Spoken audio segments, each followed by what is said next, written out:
pas mettre sous la servitude. C'est ce que nous dit Paul aux Galates. Alors on va lire un peu bien en entier pour qu'on puisse bien comprendre. Alors Galates 5 verset 1. C'est pour la liberté que Christ nous a affranchis. Demeurez donc ferme et ne vous laissez pas vous mettre sous de nouveau sous le joug de la servitude. Voici moi Paul, je vous dis que si vous vous faites circoncire, Christ ne vous servira à rien. Ça, c'était les Juifs selon la chair, qui ne voulaient pas que les disciples soient libres, mais qu'ils soient encore circoncis dans la chair. Mais le Seigneur dit, soyez circoncis du cœur, parce que c'est ça le vrai Juif. Romains 2, 27, 28. Alors, Galates 5, verset 3, « Et j'affirme encore une fois, dit Paul, à tout homme qui se fait circoncire, qu'il soit tenu de pratiquer la loi tout entière. » Et la loi, c'était pour les Juifs, non pour les païens. Romains 3, 29, 20, 21. Alors, revenons à Galates 5, verset 4. Paul dit toujours, « Vous êtes séparés de Christ, vous tous qui cherchez la justification dans la loi, vous êtes déchus de la grâce. » Galates 5, 5. Pour nous, c'est par la foi que nous attendons par l'Esprit l'espérance de la justice. Car en Jésus-Christ, ni la circoncision, car en Jésus-Christ, ni la circoncision, ni l'incirconcision n'ont de valeur, mais seulement la foi est agissante par l'amour. Vous courriez si bien, qui dit Paul, qui vous a arrêté pour vous empêcher d'obéir à la vérité. Là, il y a quelqu'un qui veut vous mettre du levain, il vous arrête. Cette influence ne vient pas de celui qui vous appelle. Alors, Galates 5, 9, un peu de levain fait lever toute la pâte. Et vous, s'il y en a qui veulent mettre une fausse doctrine dans votre pâte, eh bien, ça va faire lever toute la pâte. Et vous pouvez vous détourner, vous mettre sur la servitude, c'est ce que nous dit Paul. J'ai cette confiance en vous dans le Seigneur, que vous ne pensez pas autrement, mais celui qui vous trouble, quel qu'il soit, on portera la peine. Donc là, quelqu'un qui vous trouble, égare eux-mêmes, ils ont l'égard d'autres. Le Seigneur a parlé des pharisiens, il fallait se méfier du pain des pharisiens et de leur enseignement, dans Matthieu 6, 5 à 12. Eh bien là, c'est pareil.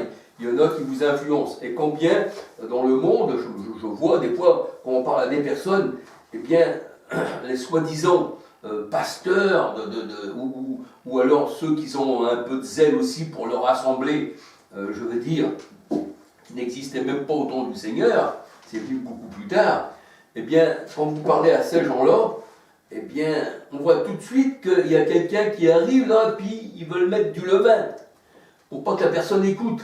Ben, elle n'écoute pas, c'est pas comme ça, il faut écouter comme ça. Il faut écouter la Sainte Trinité qui vient de Rome. Alléluia. Donc, c'est ça, mettre en garde du levain des pharisiens. Et c'est ce qu'il dit Paul exactement. Hein. Alléluia.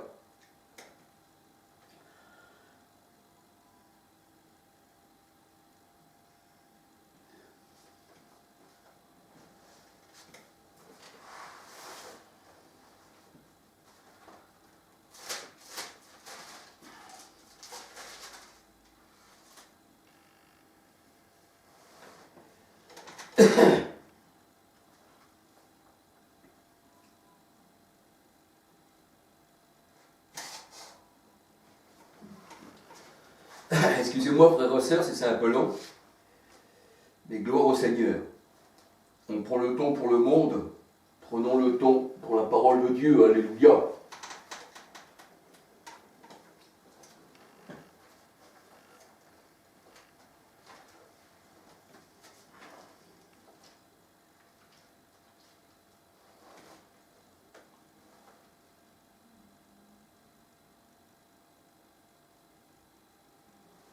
Alors, comme je vous disais que c'était des faiseurs de pain, il est écrit dans Osée 7,4. Ils sont tous adultères. Ils sont tous adultères. Adultère, ça veut dire que ils ne sont pas vers le Seigneur. C'est une femme qui a abandonné son mari, ou qui n'avait pas de mari, mais elle a mari, elle fait l'adultère. Hein, ça, c'est les religieux. Alors, Osée 7,4, Ils sont tous adultères, semblables à un four chauffé par le boulanger. Ils ressemblent à un four, ils font du pain. C'est des fours, ils font du pain. Ils cessent d'attiser le feu, depuis qu'il a pétri la pâte jusqu'à ce qu'elle soit levée. Alors, on voit ça, hein, alléluia, on voit que, eh bien, c'est une bande de voleurs, en fait. Alléluia.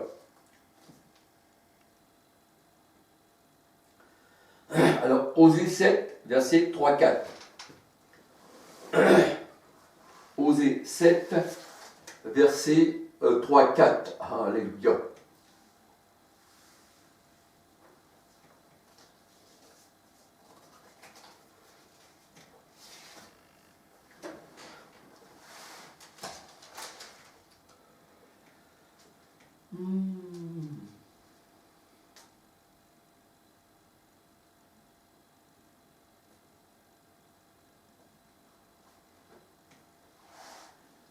Et nous voyons dans la parole de Dieu, dans Osée 4, verset 6, si tu as en toi du levain, une fausse doctrine, eh bien, t'es détruit faute de connaissance.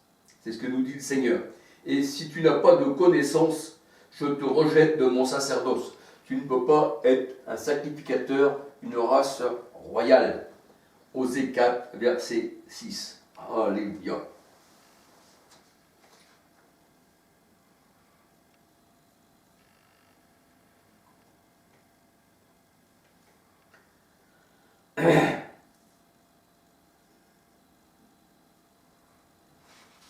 Le levain est la non-connaissance de Dieu.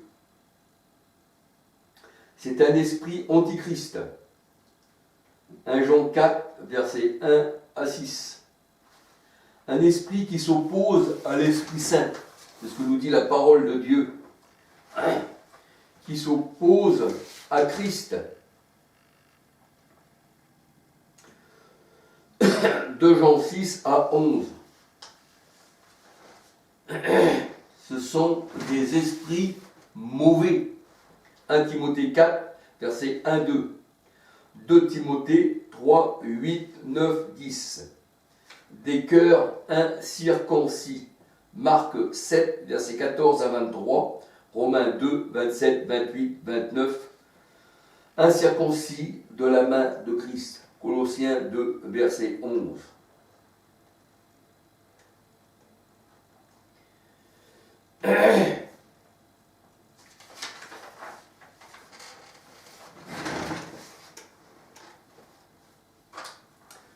Alors, nous voyons que dans les religions, certaines religions dites chrétiennes, surtout chez les gens du voyage, vie et lumière, surtout vers eux,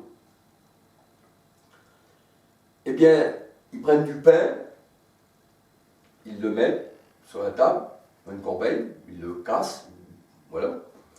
Ils prennent aussi des fois des petites galettes. Maintenant, je crois que c'est des hosties qu'ils ont, je ne sais pas. Hein. J'ai entendu parler que c'était comme les catholiques, maintenant ils avaient des hosties. Mais c'est la Trinité, c'est pareil. Hein. La mère hein, c'est Rome. Et le salut vient des Juifs, il n'est pas romain. Hein. Le Seigneur il dit qu'on a été greffé sur l'olivier naturel d'Israël. Ben, on n'a pas été greffé sur Rome. Rome, ça n'a rien à voir avec Israël. Alors, ces gens-là, ils prennent du vin, ils prennent du pain. Alors toi, tu n'y as pas part à ça. Alors il y a quelqu'un qui décide, pour cette personne, s'il doit prendre ce pain, ce vin, littéral, hein, qu'il achète au boulanger, et le vin qu'il achète à la boutique, et toi, tu ne dois pas le prendre. Tu n'as pas trop suivi le Seigneur, moi je juge que toi, tu ne dois pas le prendre. Mais c'est contraire à la parole de Dieu que le Seigneur il dit, lorsque vous vous assemblez pour manger le repas du Seigneur, mais spirituel, pas ce pain et ce vin qu'on achète au magasin, eh bien, que chacun s'éprouve soi-même s'il doit prendre le repas ou pas le prendre. Parce que si vous dites que vous êtes au Seigneur, et que vous venez au repas du Seigneur, et que ça vous rentre par les oreilles, mais que ça vous ressort de l'autre, eh bien ça ne sert à rien. C'est ça la parole de Dieu. alors éprouvez-vous vous-même si vous êtes digne de recevoir ceci. Parce que si vous êtes quelqu'un, un peu comme Judas, qui n'avait pas au même ministère, mais qui est parti dans son lieu, ben ça ne sert à rien. Éprouvez-vous vous-même. Donc c'est ça, il faut s'éprouver soi-même. C'est écrit dans la parole de Dieu. Mais la parole de Dieu, elle ne dit pas que s'il y a quelqu'un, lorsque vous assemblez, eh bien, vous lui interdirez de participer au repas. Mais non, le Seigneur a dit, éprouvez-vous vous-même. Alléluia. Donc c'est contraire à la parole de Dieu, toutes ces choses-là. Alléluia.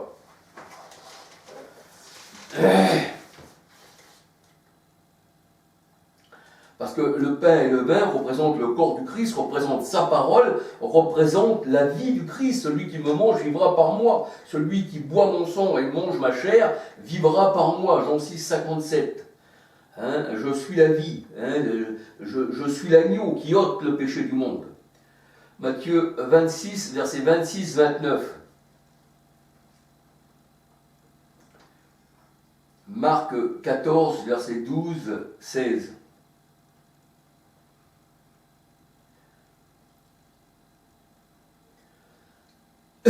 Manger la chair du Seigneur et boire son sang, c'est se nourrir du pain de vie. Matthieu 4, 4. Jean 6, versets 31 à 63, Jean 6, 57. Mais empêcher quelqu'un de participer au repas du Seigneur, faudrait-il encore que dans ces milieux évangéliques, vie et lumière, et tout ce que vous voulez, avec leur écuménisme, et puissent appartenir au Seigneur, bien qu'ils ont la charte aussi de marier les homosexuels, un peu maintenant comme aussi les catholiques, avec tout ce qui est pédophile dans leurs églises et tout, faudrait-il encore qu'ils appartiennent au Seigneur. Alors, dans leur réunion, on s'attend à tout. Mais ceci, dans la vraie église du Seigneur, eh bien, la parole de Dieu nous dit, ce n'est pas à quelqu'un de vous retrancher le repas du Seigneur, mais il faut s'éprouver soi-même. Alléluia. Jean 6, versets 32 à 35, 50, 51, 52, 53, 58. Mangez le corps. Personne ne peut vous y obliger. Il faut s'éprouver soi-même. C'est ce que nous dit Paul. Alléluia. 1 Corinthiens 11, versets 20 à 30. Manger le Seigneur, c'est manger la parole qui s'est manifestée dans la chair. Jean 1, 14. Et il faut dévorer la parole. Jérémie 15, verset 16. Et la parole de Dieu nous dit que le nom du Seigneur est invoqué sur nous. Acte 2, verset 2 à 38.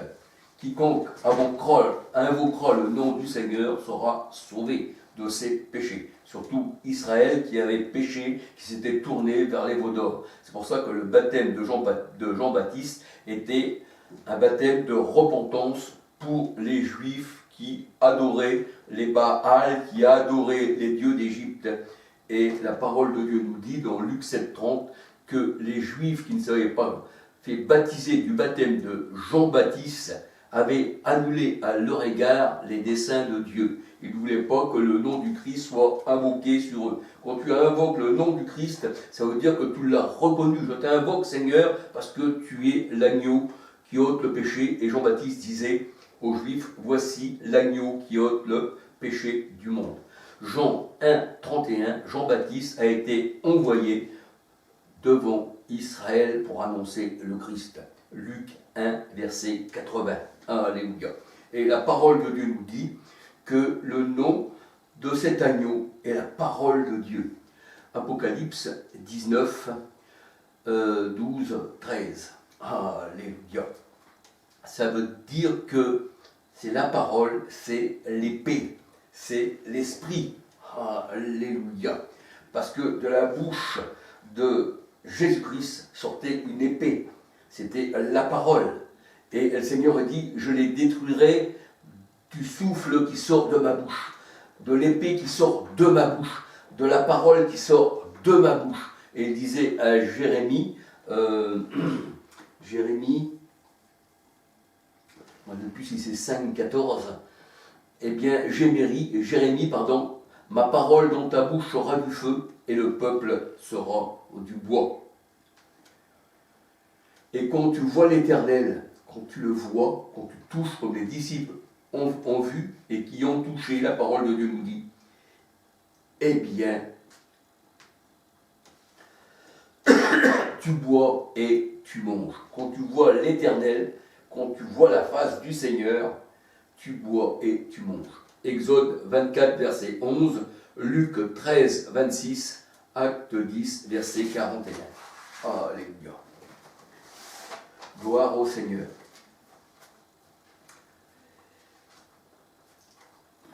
Je regarde.